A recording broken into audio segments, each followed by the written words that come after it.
हमारा ब्रह्मांड किससे बना हुआ है? पदार्थ एवं ऊर्जा से बना होता है। सहजीवी पदार्थ के संयोजन से कितने तत्व लेते हैं? 27 तत्व लेते हैं। और सजीव पदार्थ के संयोजन से 4 तत्व जो औसतन किस प्रतिशत की मात्रा में होते हैं मिलते हैं? ऑक्सीजन में, और इसमें 65% मिलते हैं, ऑक्सीजन मिलते हैं, और कार्बन मिलते हैं 18.5% मिलते हैं। हाइड्रोजन 10.5% मिलते हैं, और नाइट्रोजन 3.3% मिलता है।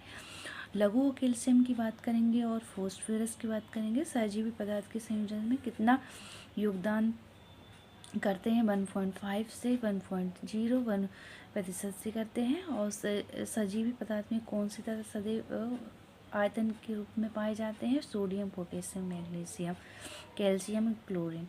यदि वायुमंडल कैसा होता है? अपचयन होता है। हम बात करेंगे कि हमारा जीवन की उत्पत्ति कैसे हुई है, निर्जीव से सजीव की उत्पत्ति कैसी हुई है, महाविस्फोट के सिद्धांत से हुई है। ये ब्रह्मांड की उत्पत्ति आज से 15 अरब वर्ष पूर्व महाविस्फोट के फलस्वरूप से हुई थी। यह बिग बैंग के लगभग में 10.5 अरब वर्ष के पश्चात ही आज से 4.6 अरब वर्ष पूर्व सौर मंडल का विकास हुआ, जिसमें ग्रहों और उपग्रहों आदि का निर्माण हुआ।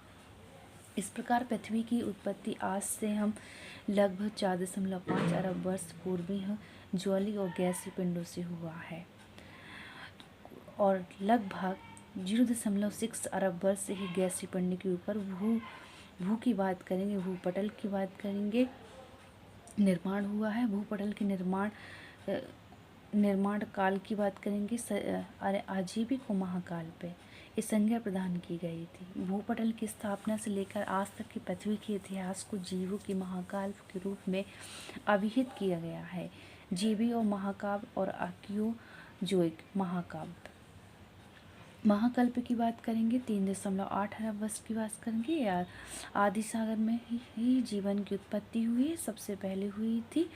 और सबसे आधुनिक और विस्तृत की बात करेंगे, श्रवण परिकल्पना की बात करेंगे। ये रूसी जीव रासायनिक होते हैं, शास्त्रीय होते हैं। AI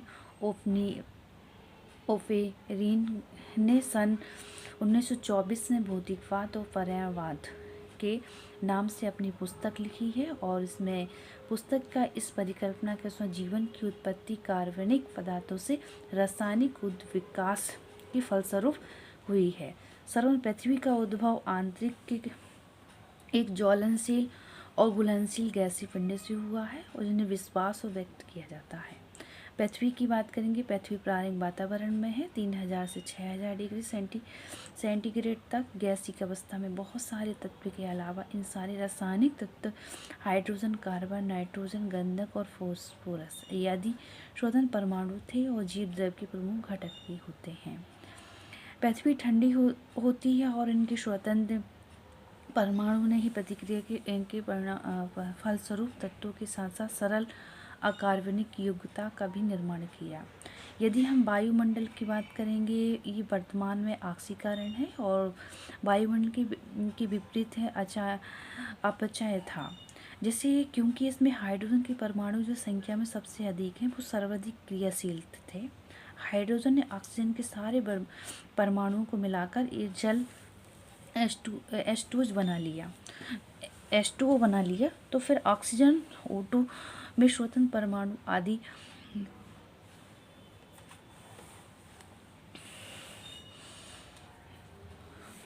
O2 के स्वतंत्र परमाणु आदि के वायुमंडल में नहीं थे। यही बात पूछा गया UPRO में पूछा गया है, और कि स्थल मंडल इस समय बहुत गर्म था, सारा जल वाष्प के रूप में वायुमंडल में ही रहा।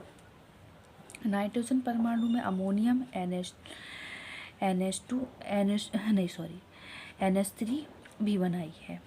ताप के और कम होने पर अणुओं की परस्पर अकार्बनिक और प्रतिक्रिया के फलस्वरूप कार्बनिक और यौगिकों का निर्माण हुआ है, जैसे अमीनो एसिड, वसी अम्ल, म्यूरिक की बात करेंगे हम।